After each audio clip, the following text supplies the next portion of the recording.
Ya, momen libur Natal dan Tahun Baru ini dimanfaatkan oleh warga untuk berwisata ke sejumlah destinasi favorit. Kita akan pantau ya keseruannya. Sudah ada produser lapangan CNN Indonesia Zayul Haq yang ada di Taman Hutan Raya Bandung, Jawa Barat, dan juga ada Sri Hartono dari Jawa Tengah, tampaknya lagi ada di wisata alam Tawangmangu ya. Untuk sementara kita ke Zayul Haq dulu yang ada di Tahura, Taman Hutan Raya Bandung. Zayul, seperti apa keseruannya di sana? Ya, selamat siang Wah. Lia, bahwa betul sekali kalau kita bicara soal keseruan, sejak pukul 7.30 tadi ini Taman Hutan Raya Insinyur Haji Juanda atau Tahura yang ada di Kecamatan Cimenyan, Kabupaten Bandung, ini dipadati oleh ribuan wisatawan dan tidak hanya dari kota Bandung saja, tapi juga dari luar kota seperti Jakarta, Bogor, Tangerang, Bekasi, begitu ya, Depok, begitu. Karena alasannya adalah selain bisa memberi makan kelinci seperti ini ya. Nah, ini adalah salah satu wahana yang bisa kita lakukan kalau kita berkunjung di Tahura Dago ini. Salah satunya adalah memberi makan kelinci ini. Ini salah satu wahana yang ada di Tahura. Total kelincinya ada 20 ekor. Ini jenisnya sih lokal ya, campuran begitu. Nah, ini bisa menjadi salah satu daya tarik lah ya, daya tarik kepada wisatawan, khususnya anak-anak yang gemar begitu ya memberi makan kelinci seperti ini. Dan kalau kita lihat juga gemes-gemes sih seperti ini ya, cukup membeli pakan 10.000 aja, wortel dan juga sayuran seperti ini, kita udah bisa memberi makan kelinci di sini sepuasnya. Tentunya wahana memberi makan kelinci ini bukanlah satu-satunya wahana yang ada di Taman Hutan Raya Insinyur Haji Juanda ya, tapi juga kita banyak dimanjakan oleh wahana-wahana lain ya selain wahana Taman Kelinci Tahura ini. Ya memang kalau kita berkunjung ke sini bermain dan belajar bersama kelinci ya. Ini cocok sih untuk anak-anak yang masih usia TK ataupun SD kelas 1 sampai kelas 4 ya, ataupun balita begitu. Saya coba akan keluar ya dari bukan penangkaran si Taman Kelinci ini. Nampaknya wow, ini rame banget Lia ya. Seperti yang tadi saya bilang bahwa dari pukul 7.30 bahkan dari pukul 7 pagi ini pengunjung tuh sudah memadati pos 1 yang ada di mungkin kurang lebih 300 meter dari tempat saya melaporkan. Sejak pukul 7 pagi mereka sudah antre membeli tiket karena memang walaupun ya sekarang sudah masuk peak season begitu atau berkenaan dengan libur Nataru ya akhir tahun, tapi dari pengelola Tahura ini tidak mengenakan atau tidak menaikkan harga tiket masuk. Masih reguler sebesar Rp17.000 dan mereka bisa masuk dari mulai pukul 7.30 sampai nanti tutup tuh di jam 5 sore. Nah, salah satunya adalah di tempat saya melaporkan saat ini wahana bermain anak begitu ya. Di sini wisatawan bebas ya mengeksplor apapun yang ada di sini karena tidak hanya ada warung-warung makan dengan cita rasa lokal begitu ya, minuman, cemilan, kemudian karena ini wahana bermain anak ya, tentunya ada banyak sekali wahana atau permainan yang bisa dinikmati oleh anak-anak pada saat berlibur ke sini. Tidak hanya tadi Taman Kelinci, ada juga bisa mewarnai ya, main ayunan begitu, atau misalnya buat ibu-ibunya, bapak-bapaknya ataupun komunitas ini bisa menyelenggarakan acara keramaian di sini kayak misalnya arisan ataupun seru-seruan komunitasnya nyanyi-nyanyi. Nah, ini diperbolehkan banget di sini ya.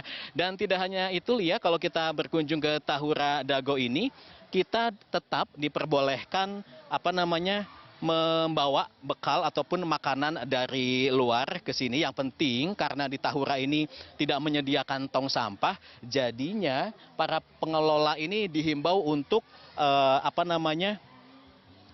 membawa sampahnya ini ya, membawa pulang sampahnya, tidak meninggalkan sampahnya.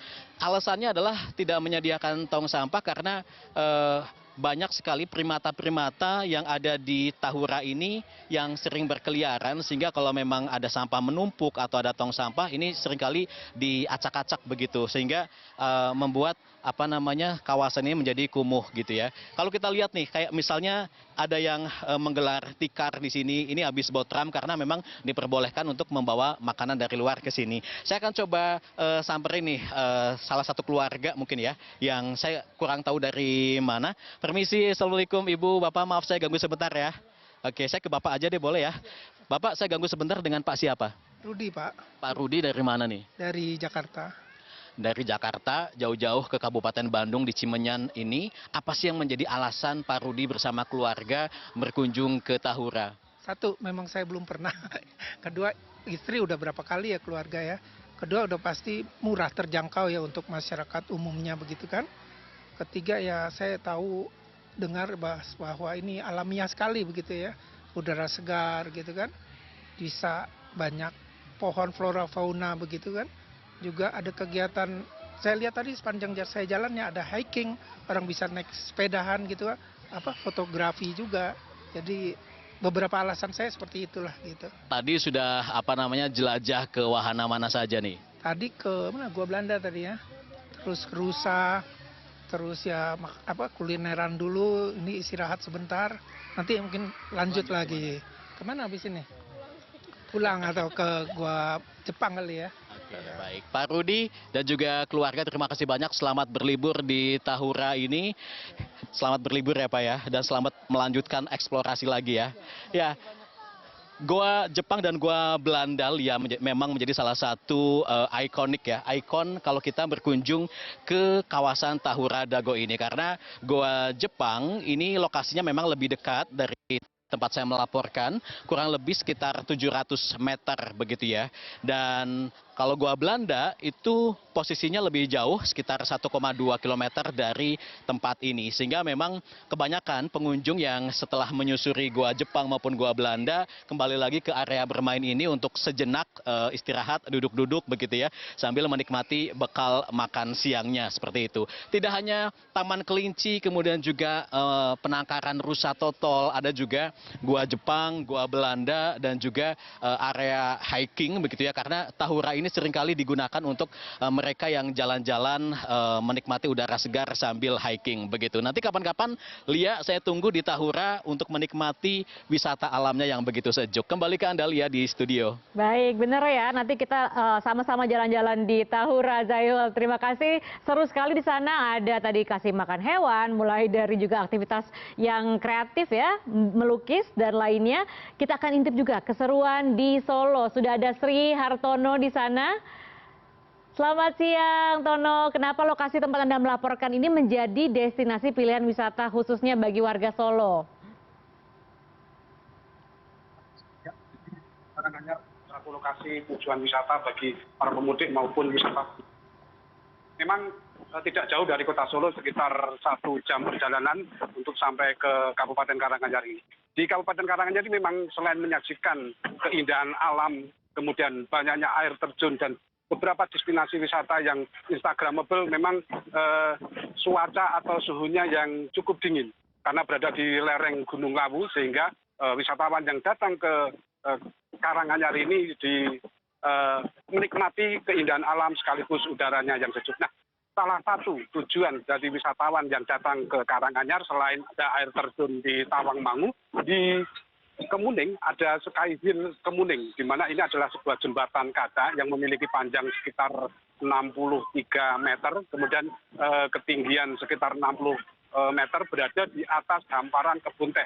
Dan ini menjadikan salah satu destinasi yang cukup menghibur bagi masyarakat, karena selain keindahan, bisa menikmati keindahan alam dari jembatan kaca, sekaligus juga memacu adrenalin. Karena meskipun sudah dinyatakan keselamatan ataupun keselamatan di jembatan kaca ini sudah mendapatkan sertifikat, namun masyarakat juga tetap was-was karena beberapa kali memang ketika turun hujan jembatan kaca ini tidak bisa dilalui atau tidak bisa dinikmati. Seperti saat ini baru saja memang turun hujan, sehingga masyarakat banyak yang berteduh, dan ketika sudah terang mereka akan kembali lagi. Untuk bisa menikmati jembatan kaca memang dikenakan tiket sekitar Rp30.000 untuk per orangnya. Dan libur Nataru kali ini memang bertepatan juga dengan adanya musim penghujan, sehingga diharapkan masyarakat yang ingin berwisata untuk tidak atau untuk terus berhati-hati dan waspada jika terjadi cuaca yang kurang baik. Karena jangan sampai ketika ingin berlibur, ingin membahagiakan keluarga, namun terjadi bencana, sehingga hal ini tidak diharapkan oleh semua pihak. Namun demikian, memang keindahan atau alam yang disajikan di lereng Gunung Lawu ini memang cukup untuk sekedar melepas lelah ataupun merelaksasi bagi wisatawan yang biasanya terkena kemacetan, kemudian keramaian di kota, sehingga ini salah satu yang bisa menghibur atau menenteramkan hati, demikian dia. Baik, terima kasih Sri Hartono melaporkan dari Tawangmangu di Jawa Tengah, dan sebelumnya juga ada Zayul Haq yang melaporkan dari Tahura di Bandung, Jawa Barat. Selamat siang teman-teman.